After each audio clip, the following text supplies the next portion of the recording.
Hello guys, hello bachcho, how are you? I hope you are doing very well and you are studying very well in your houses.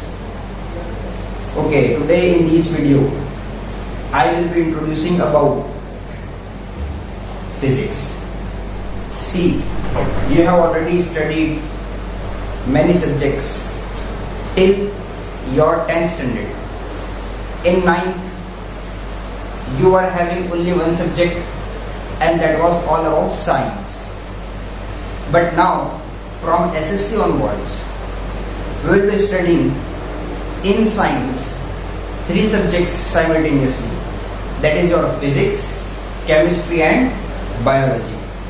Now if you see your textbooks you will not find anything regarding physics, chemistry and biology, but this classification is made by us.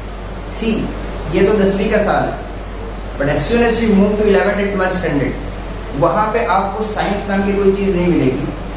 अगर आप science stream लेते हो तो आपको वहाँ पे physics, chemistry and biology इस तरह के आपको बच्चों सब्जेक्ट्स मिलेंगे, 3 सब्जेक्ट. तो अब जहाँ तक बात है बच्चों फिजिक्स की, तो मैं ये आज के इस लेक्चर में आपको थोड़ा सा इंट्रोडक्शन दूंगा फिजिक्स के बारे में.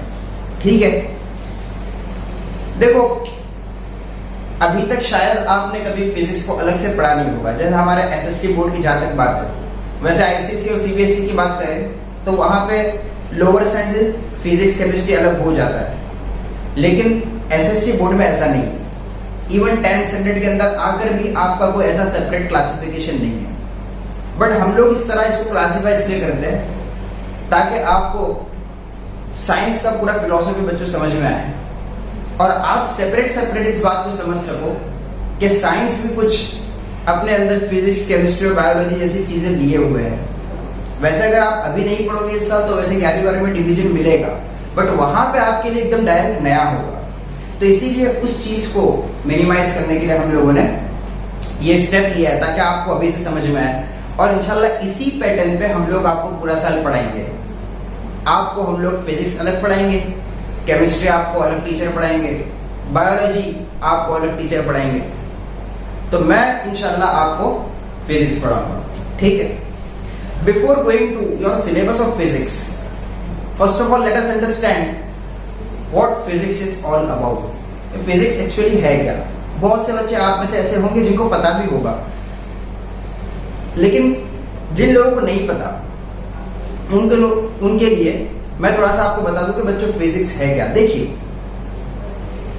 वैसे तो फिजिक्स बेसिकली इस चीज का नाम है कि हम नेचर को समझें, नेचर को देखें, नेचर को ऑब्जर्व करें और फिर नेचर में देखी हुई चीजों को कुछ लॉज के जरिए, लॉज मीन्स कुछ कानून के जरिए हम लोग उसको समझने की कोशिश करें. इस चीज का नाम फिजिक्स है, मतलब नेचर को समझना. अब नेचर में क्या आता है बच्चों, अगर आप अपने सराउंडिंग चीजों को देखोगे तो हर किसी न किसी चीज के अंदर या किसी न किसी चीज का रिलेशन नेचर के किसी न किसी फिनोमेना के साथ जुड़ा हुआ है. मैं अभी डायरेक्ट आपको फिजिक्स की डेफिनेशन दूं, फिजिक्स के बारे में आपको ब्रीफ डिक्शनरी में से यहाँ वहां से डेफिनेशन बताओ, बात अच्छी तरह आपको समझ में नहीं आएगी. हम लोग कुछ एग्जांपल्स ले लेते हैं और उन एग्जांपल से समझ लेते हैं कि फिजिक्स एक्चुअली है क्या. देखो, अभी आप लोग ये फोन में वीडियो देख रहे हो, ये वीडियो आपके पास आने से पहले कहीं ना कहीं रिकॉर्ड हुई है और किसी न किसी डिवाइस के अंदर रिकॉर्ड हुई है.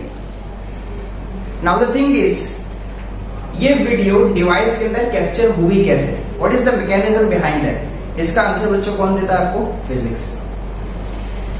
ये वीडियो रिकॉर्ड होने के बाद अंदर मेमोरी में स्टोर हुई और उसके बाद किसी न किसी मीडियम के थ्रू आप तक पहुंचाई गई.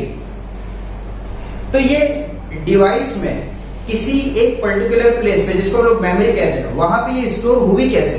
हालांकि मेमोरी छोटी सी होती है ना, उसमें हम लोग देखते हैं कितना सारा डेटा हम लोग स्टोर कर लेते हैं. तो ये पॉसिबल कैसे हुआ, इसका आंसर बच्चों आपको देगा कौन, फिजिक्स.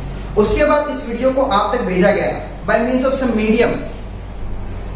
तो ये भेजना पॉसिबल कैसे हुआ, ये चीज हम कहां पढ़ेंगे, फिजिक्स के अंदर. अब उसके बाद आप वीडियो को देख रहे हो और अपने नोटबुक के अंदर कुछ चीजों को नोट कर रहे हो, करेक्ट ना? Let us come to your pen. आप जब चीजों को नोट डाउन कर रहे हो अपने नोटबुक के अंदर, so all of you are having pen in your hand. So let me ask a simple question. एक सिंपल एक्टिविटी करते हैं। एक्टिविटी क्या है कि आप अपने पेन के कैप को खोलो और इस तरह से पकड़ो। अब क्वेश्चन ये है कि क्या पेन को इस तरह से होल्ड करने पर उसमें जो इंक भरी हुई है क्या वो बाहर गिरती है? नहीं, the ink does not fall. But when I take my pen and I move it on book या on board, the ink which is there inside this pen, it comes to your book or your board in the form of your writing. So how it became possible? अगर इसके अंदर ink filled up है और मैं इसको इस तरह से पकड़ के रखा हूं तो ये इंक नीचे नहीं गिरती, लेकिन जब आप पेन चलाना शुरू करते हो तो आपकी नोटबुक के अंदर ये आ जाता है आपके राइटिंग के फॉर्मेट में। तो ये चीज पॉसिबल कैसे हुई?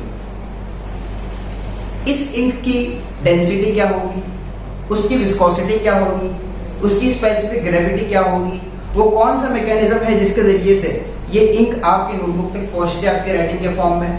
ये सारी चीजें जो है बच्चों, इसका आंसर किसके पास है? फिजिक्स के पास। फिजिक्स में हम लोग पढ़ते हैं इसको प्रॉपर्टीज ऑफ फ्लूइड। उसके बाद आपके घर के अंदर जहां आप स्टडी कर रहे हो वहां पे ट्यूबलाइट्स है, वहां पे फैन है, वहां पे एसी लगा हुआ है, आपके घर में आप रेफ्रिजरेटर यूज करते हो आप, और भी बहुत सारे electrical appliances you are using in your home. Now the thing is this all thing runs because of current electricity. अब ये जो करंट इलेक्ट्रिसिटी जिसको हम लोग अपनी कॉमन लैंग्वेज में पावर कहते हैं, ये पावर बच्चों बना कैसे और कहां पर बना, और बनने के बाद उसको स्टोर किस तरह से किया गया, और स्टोर करने के बाद आपके घर तक इसको किस तरह से भेजा गया, ये सारी की सारी चीजें, इसका आंसर किसके पास है? फिजिक्स के पास है। इनफैक्ट आपके सिलेबस में भी ये है, हम लोग इसको इंशाल्लाह पढ़ेंगे, पावर प्लांट इंजीनियरिंग। अब आप जब अपने घर के अंदर इस पावर को यूज करते हो तो ये रैंडम पावर नहीं है, बल्कि ये कंट्रोल्ड और कैलकुलेटेड पावर है। देखिए, जब आप घर में जब इसको यूज करते हो तो मंथ के एंड में आपके घर में इलेक्ट्रिक का बिल आता, लाइट का बिल आता है। उस बिल में लिखा हुआ होता है कि आपने कितना पावर, कितना यूनिट यूज किया और आपका कितना बिल बना। तो ये इलेक्ट्रिसिटी को हम लोग मेजर किस तरह से कर रहे हैं? How we are going to measure this? इसका आंसर बच्चों किसके पास है? फिजिक्स के पास है। अब उस तरह से हम लोग थोड़ा सा बाहर निकले, हम लोग देखते हैं कि सुबह में सनराइज हो रहा है, सनसेट हो रहा है शाम में। तो सनराइज और सनसेट के टाइम पे अगर स्काई के कलर पे आप ध्यान देंगे, so it appears to be reddish orange, correct ना? और डे टाइम में जब आप स्काई को देखते हो तो स्काई का कलर होता है बच्चों ब्लू। अब क्वेश्चन ये है कि सनराइज और सनसेट के टाइम पे कलर अलग क्यों है और डे टाइम में कलर ब्लू क्यों है? इसका आंसर हम लोग ढूंढेंगे तो आपको इसका आंसर मिलेगा बच्चों फिजिक्स के पास। फिजिक्स में हम लोग स्टडी ऑफ लाइट में इन सारी चीजों से डील करते हैं। रात के वक्त हम लोग आसमान पे देखते हैं तो we are able to see the moon and stars, correct? जहां तक स्टार्स की बात है, स्टार ट्विंकल करता है, लेकिन जो मून है, क्या मून भी ट्विंकल करता है? नहीं। या आपके घर की जो लाइट है, क्या वो भी ट्विंकल करती है? नहीं। तो मून और घर की ट्यूबलाइट ट्विंकल नहीं करती, लेकिन स्टार ट्विंकल करता है। What is the reason behind that? इसका आंसर बच्चों आपको कहां मिलेगा? फिजिक्स के पास। उसी तरह बच्चों आप देखते हो, आपने बचपन में खेला होगा मैग्नेट के साथ। मैग्नेट के हम लोग सेम, अगर अपोजिट पोल को सामने लेके आए तो वो दोनों अट्रैक्ट करते हैं, और अगर अपोजिट पोल को, सेम पोल को हम लोग सामने लेके आए तो मैग्नेट रिपेल करता है। तो ये मैग्नेट अट्रैक्ट और रिपेल किस तरह से कर रहा है? What is there inside? अंदर क्या चीज है जिसकी वजह से मैग्नेट एक दूसरे को अट्रैक्ट कर रहे हैं या फिर रिपेल कर रहे हैं? इसका आंसर बच्चों किसके पास है? फिजिक्स के पास। उसी तरह हम लोग बात कर रहे हैं रेनी सीजन की, तो रेनी सीजन के टाइम पे हम लोग देखते हैं रेनबो। सबने देखा होगा, या कम से कम फोटो के अंदर आपने रेनबो का इमेज देखा होगा। तो वहां पे we are able to see the 7 colour band. वहां पे हमको 7 कलर दिख रहे हैं। ये 7 कलर आए कहां से? How this colour formation takes place, इसका आंसर कहां मिलेगा आपको? फिजिक्स के पास। उसी तरह रेनी सीजन के अंदर लाइटनिंग होती है, जिसको हम लोग अपनी कॉमन लैंग्वेज में बोलते हैं कि भाई बिजली गिरी। तो ये लाइटनिंग कैसे हो रही है और लाइटनिंग के बाद हम तक साउंड कैसे पहुंच रही है, और फिर हमको लाइट पहले दिखती है साउंड बाद में आती है, इसका क्या रीजन है बच्चों? इसका आंसर है किसके पास? फिजिक्स के पास। तो ये तो कुछ फिनोमेना ऐसे थे जो मैंने आपको गिनवाया। अगर मैं इसकी बात न करूं तो उसको छोड़ के और भी कई सारे फिनोमेना है, लाखों। अगर आप अपने आसपास देखेंगे, ध्यान देंगे, तो आपको समझ में आएगा कि इनका रिलेशन डायरेक्टली फिजिक्स की स्टडी के साथ है। अगर आपने फिजिक्स पढ़ा है तो नेचर को समझना बहुत इजी हो जाता है, क्योंकि नेचर को समझने के लिए ही फिजिक्स बना है। Physics is all about understanding the nature. उसी तरह फिजिक्स का ये जो मैं अप्रोच आपको बता रहा था, दिस वाज मैक्रोस्कोपिक अप्रोच। उसी तरह फिजिक्स का एक माइक्रोस्कोपिक अप्रोच है बच्चों, जहां पे हम लोग इस चीज की बात करते हैं कि ये दुनिया बनी कैसे है, ये मैटर कैसे बना, ये इलेक्ट्रॉन एग्जैक्टली क्या है, what this proton exactly is, या फिर न्यूक्लियस के अंदर इलेक्ट्रॉन प्रोटॉन न्यूट्रॉन साथ में कैसे रहते हैं। अब भी मैंने आपको बताया सेम पोल एक दूसरे को अट्रैक्ट करता है, उसी तरह पॉजिटिव भी एक दूसरे को अट्रैक्ट करता है। तो अगर पॉजिटिव एक दूसरे को रिपेल करेंगे तो दो प्रोटॉन पॉजिटिव है। अगर हीलियम आयन की बात करें बच्चों तो उनके न्यूक्लियस में 2 प्रोटॉन होते हैं which repel each other. So instead of force of repulsion between them, how they are bounded in the nucleus. इसका आंसर भी आपको बच्चों कौन देगा? फिजिक्स। जहां हम क्वांटम मैकेनिक्स में सारी चीजें वीक और स्ट्रॉन्ग न्यूक्लियर फोर्स के फॉर्म में पढ़ते हैं। उसी तरह और आगे बढ़े तो हम लोग फिजिक्स के अगर माइक्रोस्कोपिक अप्रोच में जाए तो आप ये बात अच्छी तरह जानते हो, आपको केमिस्ट्री वाले सर भी बताएंगे कि दुनिया के अंदर जितनी सारी चीजें बनी है सब एलिमेंट्स है, और एलिमेंट के अंदर भी आप जाएंगे तो वहां पे आपको बेसिक चीजें क्या मिलेगी? इलेक्ट्रॉन प्रोटॉन और न्यूट्रॉन। उसके आगे हम लोग अभी तक गए नहीं है, मे बी इन फ्यूचर हम लोग जाए और अंदर हमको और चीजें मिले, लेकिन अब तक की बात करें तो हमारे पास प्रोटॉन इलेक्ट्रॉन और न्यूट्रॉन है। अगर बेसिक ब्लॉक बिल्डिंग एलिमेंट सबका सेम है तो सारी चीजें एक दूसरे से अलग क्यों है? इसका आंसर ही बच्चों आपको मिलेगा फिजिक्स की एक बहुत स्पेशल ब्रांच के अंदर, जिसका नाम है बच्चों क्वांटम फिजिक्स। तो right from microscopic approach to macroscopic approach, छोटी से छोटी चीज से लेकर बड़ी से बड़ी चीज तक, छोटे से छोटे इलेक्ट्रॉन से लेकर बड़े से बड़े प्लैनेट तक, सन तक, अगर सारी चीजों में आप गौर करेंगे तो आपको कहीं ना कहीं फिजिक्स की कुछ बातें मिलेगी, और ये सारा नेचर के अंदर आता है। ये इलेक्ट्रॉन, ये प्रोटॉन, ये न्यूट्रॉन, ये इलेक्ट्रोस्टैटिक फोर्स, ये ग्रेविटेशनल फोर्स, ये सारी चीजें हमने बनाई नहीं है, नेचर में पहले से थी। हमने जस्ट फाइंड किया है कि हाँ नेचर में ऐसा भी कुछ होता है। तो अब तक के मेरे इस डिस्कशन से आपको अच्छी तरह बच्चों समझ में आ गया होगा कि what is the physics actually. तो हम लोग इंशाल्लाह हमारी टेक्स्ट बुक के अंदर जो फिजिक्स है हम लोग उसको उसी तरह इंशाल्लाह पढ़ेंगे पूरा साल। मेरा अप्रोच ये रहेगा कि मैं आपको सिर्फ टेक्स्ट बुक की चीजें नहीं पढ़ाऊंगा, इनफैक्ट सिर्फ मेरी बात नहीं है, हम लोग पूरी टीम माइंड सीट्स, हमारा अप्रोच ये नहीं होता कि हम लोग सिर्फ बच्चों को टेक्स्ट बुक पढ़ाए, no, we will be always talking about the things which are there in the text book and which are not there in the textbook but they are related to the concepts of the textbook। हम लोग उन चीजों से भी deal करेंगे। Physics में हम लोग सिर्फ उतनी चीजें नहीं पढ़ेंगे जो टेक्स्ट बुक में है, हम लोग अगर उसको जरूरत पड़ी तो समझने के लिए हम लोग बहुत सारी ऐसी चीजें पढ़ेंगे जो आपके टेक्स्ट बुक में नहीं है और वो बहुत ज्यादा इंटरेस्टिंग है, और उसको भी बच्चों आपको समझना और लिखना है। डिफरेंस ये होगा कि टेक्स्ट बुक में जो चीजें हैं, जो आपकी सिलेबस की चीजें हैं, उसको आप अलग कलर की पेन से मेंटेन करेंगे, और जो चीजें एक्स्ट्रा, जो एडवांस चीजें जो हम लोग आपको बताएंगे, जो आपकी टेक्स्ट बुक का पार्ट नहीं है, that you have to maintain it with different colour pen. Okay, now let's come to the physics of your text book. तो आपको फिजिक्स अच्छी तरह समझ में आ गया। बस आप आज काम इतना करना कि अपने आसपास और भी बहुत सारी चीजों को ऑब्जर्व करो, और ऑब्जर्व करने के बाद आप मुझे सेंड करो कि कौन कौन सी चीजें और है जहां पे फिजिक्स के कॉन्सेप्ट अप्लाई होते हैं। बस आप ट्राई करना, ठीक है? Okay, now come to your text book. जहां तक बच्चों आपकी टेक्स्ट बुक की बात है, मैंने पहले भी बताया कि अपनी जो टेक्स्ट बुक है वहां पे ऐसा कोई डिवीजन सेपरेट नहीं है। लेकिन कुछ चैप्टर्स है जो फिजिक्स के अंडर में आते हैं, कुछ चैप्टर्स अलग है जो केमिस्ट्री के अंदर में आते हैं, कुछ चैप्टर अलग है जो ईवीएस के अंडर में आते हैं, ठीक है, और कुछ बायोलॉजी के अंडर में आते हैं। मैं भी बात करूंगा फिजिक्स की। देखो बच्चों, जो अभी मैंने आपको फिजिक्स बताया कि फिजिक्स छोटी से छोटी चीज से लेकर बड़ी से बड़ी चीज की बात करता है। जब इतने बड़े डोमेन को कवर किया हुआ है फिजिक्स ने, तो ऑब्वियसली ये फिजिक्स कोई एक ब्रांच में तो नहीं होगा। This physics is divided into multiple branches. जो सबसे फेमस और सबसे पहले पढ़ाई जाने वाली जो ब्रांच है वो मैं आपको यहाँ पे बताऊं बच्चों, वो है आपका मैकेनिक्स।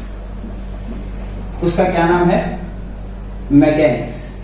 इस पर्टिकुलर ब्रांच के अंदर आपकी टेक्स्ट बुक के अंदर जो चैप्टर है अभी फिलहाल, एक्चुअली इस मैकेनिक्स के अंदर क्या होता है? Study of motion, study of forces, circular motion, rotational motion, उसके बाद रोलिंग मोशन, उसके बाद projectile motion, different types of motions and why this motions are taking place, with what velocity, with what acceleration, how much displacement, ये सारी चीजें हम लोग cover up करते हैं इसके अंदर फिजिक्स में, काइनेमेटिक्स में। और जहां हम लोग फोर्स की बात करते हैं, न्यूटन्स लॉज ऑफ मोशन की बात करते हैं, सेंटर ऑफ मास की बात करते हैं, कोलिजन की बात करते हैं, ये सारी की सारी चीजें बच्चों जो मैं अभी आपके सामने गिना रहा हूं, this all comes under mechanics. उसी तरह यहाँ पे एक चैप्टर आएगा बच्चों जिसका नाम है, जो सबसे पहला चैप्टर है आपका साइंस 1 का, दैट इज ग्रेविटेशन।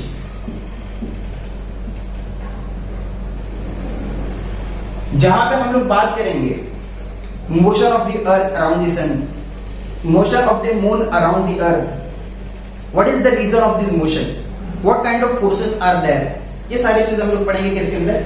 ग्रेविटेशन के अंदर, ठीक है। तो ये फिजिक्स की एक ब्रांच, इसका नाम है क्या? मैकेनिक्स। हम लोग आगे बढ़े बच्चों, तो हमारे पास फिजिक्स की एक और ब्रांच आती है जिसका नाम है heat and thermodynamics. Heat and thermodynamics, जहां पे हम लोग बात करते हैं मेजरमेंट ऑफ टेम्परेचर की और मेजरमेंट ऑफ हीट की। अगर इस पर्टिकुलर ब्रांच की बात करें तो आपकी टेक्स्ट बुक के अंदर चैप्टर जो है वो एक ही चैप्टर है, और जिस चैप्टर का नाम है हीट।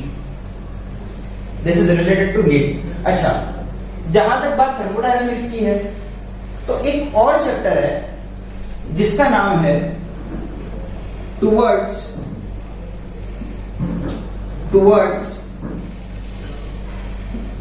Green energy.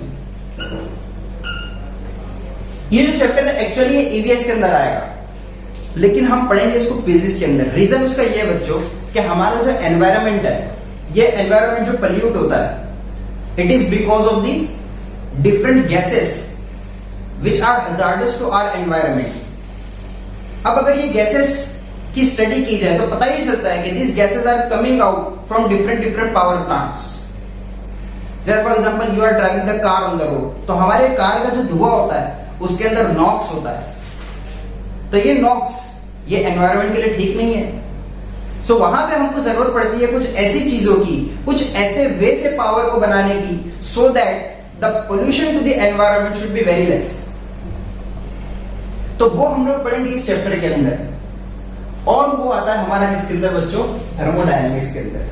इसीलिए टुवर्ड्स ग्रीन एनर्जी, मैं बेसिकली इस चैप्टर को कहता हूं पावर प्लांट इंजीनियरिंग। हम लोग क्या बोलेंगे इसको? Power plant engineering. एक्चुअली हम लोग इसके अंदर पूरा पावर प्लांट ही पढ़ेंगे, power plant engineering, very interesting. Okay, so this 2 chapters are there from heat and thermodynamics. Next, very important branch of physics is electromagnetism. Electromagnetism, यहां पे हम लोग बात करते हैं करंट इलेक्ट्रिसिटी की, इलेक्ट्रोमैग्नेटिक इंडक्शन की, ऑल्टरनेटिंग सर्किट्स की, इलेक्ट्रोस्टैटिक्स की, फिर कॉन्सेप्ट्स ऑफ कैपेसिटर की, डाइइलेक्ट्रिक्स की, ये सारी चीजों की स्टडी हम जहां करते हैं दैट इज इलेक्ट्रोमैग्नेटिक इंडक्शन। बच्चों आपकी जो टेक्स्ट बुक है उसके अंदर जो चैप्टर है in this regard, in from this module is effects of electric current. क्या नाम है उसका? Effects of electric current. तो इलेक्ट्रोमैग्नेटिज्म के अंदर इस पर्टिकुलर ब्रांच के अंदर, इस पर्टिकुलर मॉड्यूल के अंदर आपके पास जो आपकी टेक्स्ट बुक में चैप्टर है वो ये है, इफेक्ट्स ऑफ इलेक्ट्रिक करंट। एक इलेक्ट्रिक करंट के क्या क्या इफेक्ट होता है, हीटिंग इफेक्ट होता है, मैग्नेटिक इफेक्ट होता है, उन इफेक्ट का हम लोग रियल लाइफ में यूज किस तरह से करते हैं, this types of things we are going to study in effects of electric current. हम लोग आगे बढ़े तो हम लोग देखेंगे कि फिजिक्स की बहुत इंपॉर्टेंट ब्रांच जहां हम लोग लाइट के बारे में डील करते हैं, that is your optics. Very interesting and very important. क्या नाम है इसका? ऑप्टिक्स। अब जहां तक ऑप्टिक्स की बात है, ऑप्टिक्स फर्दर दो चीजों में डिवाइडेड है। एक होता है आपका बच्चों रे ऑप्टिक्स, जिसे ज्योमेट्रिकल ऑप्टिक्स भी कहते हैं। दूसरा होता है आपका वेव ऑप्टिक्स, जिसे फिजिकल ऑप्टिक्स भी कहते हैं। जहां तक वेव ऑप्टिक्स की बात है, वेव ऑप्टिक्स के रिलेटेड कोई भी चैप्टर अभी आपको नहीं मिलेगा। आप जब 11th-12th में आएंगे तो वहां पे आपको इंटरफेरेंस, डायफ्रैक्शन, जहां पे हम लोग लाइट को वेव मानते हैं, वो हम लोग वहां पे पढ़ेंगे। अभी आपके टेक्स्ट बुक के अंदर जो ऑप्टिक्स है, that is all about ray optics. और रे ऑप्टिक्स में आपके पास जो चैप्टर है बच्चों, वो है सबसे पहला चैप्टर आपको मिलेगा रिफ्रैक्शन ऑफ लाइट। लाइट जब एक मीडियम से दूसरे मीडियम में जाती है, ट्रांसपेरेंट, तो वो अपना पाथ ऑफ ट्रैवलिंग चेंज कर देती है, that is called as refraction of light. तो ये रिफ्रैक्शन ऑफ लाइट हो रहा कैसे है, फिर लाइट एक्चुअली क्या है, क्या वो वेव है, क्या वो रे है, क्या वो पार्टिकल है, what exactly the light is, what exactly the refraction of light is, what are the laws of refraction, why we are able to see different colors of light, ये सारी चीजें हम लोग पढ़ेंगे किसमें, रिफ्रैक्शन ऑफ लाइट। और एक chapter है from your optics part and that is lenses. That is lenses बहुत इंपॉर्टेंट। आपका टेलीस्कोप ले लो, आप माइक्रोस्कोप ले लो, या आप अपने नॉर्मल स्पेक्स ले लो जो आप पहनते हो, this is all made up of very important element, that is lens. तो लेंस के जरिए से ही ये बात पॉसिबल हो पाई है कि हम लोग दूर की चीजों को देखते हैं, या छोटी से छोटी चीजों को लैब के अंदर हम लोग देखते हैं। It is because of lenses that comes under optics. ये हम लोग सिर्फ किसके अंदर पढ़ेंगे बच्चों, ऑप्टिक्स के अंदर। हम लोग अगर आगे बढ़े तो फिजिक्स की बहुत इंपॉर्टेंट ब्रांच है जिसका नाम है मॉडर्न फिजिक्स। Modern physics. अब ये मॉडर्न फिजिक्स में हम लोग क्या पढ़ते हैं, मॉडर्न फिजिक्स में हम लोग बच्चों बात करते हैं उन सारी चीजों की जो इलेक्ट्रॉनिक्स से रिलेटेड है, जो लॉजिक गेट से रिलेटेड है, जो सेमीकंडक्टर से रिलेटेड है, जो प्रिंटेड सर्किट बोर्ड से रिलेटेड है, या फिर जो फोटो इलेक्ट्रिक इफेक्ट से रिलेटेड है। ये सारी चीजें आती है मॉडर्न फिजिक्स के अंदर, ठीक है। तो मॉडर्न फिजिक्स में एक और चीज आती है जिसका नाम है बच्चों study related to space. Actually ये फील्ड ऐसी है स्पेस जिसमें हमेशा रिसर्च होता ही रहता है। अभी करंटली भी इसमें रिसर्च हो रहा है, तो इसको भी हम लोग ट्रीट करेंगे अंडर मॉडर्न फिजिक्स। वैसे मॉडर्न फिजिक्स में और भी बहुत सारी चीजें, बहुत सारी चीजें, लेकिन अभी फिलहाल हम लोग इसी के अंदर वो जो मैं क्वांटम फिजिक्स की बात कर रहा था, that comes under modern physics. Structure of atom, model of atom, ये सारी चीजें आती है इसमें मॉडर्न फिजिक्स के अंदर। हम लोग यहाँ पे मॉडर्न फिजिक्स में हम लोग बात करेंगे किसकी, स्पेस मिशन की। We will be talking about space missions. अभी तक के कितने स्पेस मिशंस हुए, उन स्पेस मिशंस को करने की जरूरत क्या थी, इंडिया का इसमें क्या कंट्रीब्यूशन है, और कंट्रीज का क्या कंट्रीब्यूशन है, ये सारी चीजें हम लोग किसके अंदर पढ़ेंगे, स्पेस मिशंस में। तो टोटल आपके चैप्टर कितने हो गए, 1 2 3 4 5 6 and 7।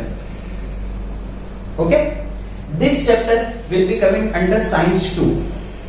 Remaining all 6 chapters will be there in your science 2. Okay, तो आपके टेक्स्ट बुक का फिजिक्स में इतना ही है, इतनी ही ब्रांचेस है, और उन पर्टिकुलर ब्रांचेस में इतनी ही चैप्टर है। तो आप इस साल इंशाल्लाह सिर्फ इतना ही फिजिक्स पढ़ेंगे, बाकी फिजिक्स इंशाल्लाह हम लोग आगे पढ़ेंगे 11th-12th में। ओके, अभी आप लोग क्या करो, आपको लिखना है तो स्क्रीन को पॉज करो और ये सब लिख लो, उसके बाद हम लोग आगे देखेंगे। ओके।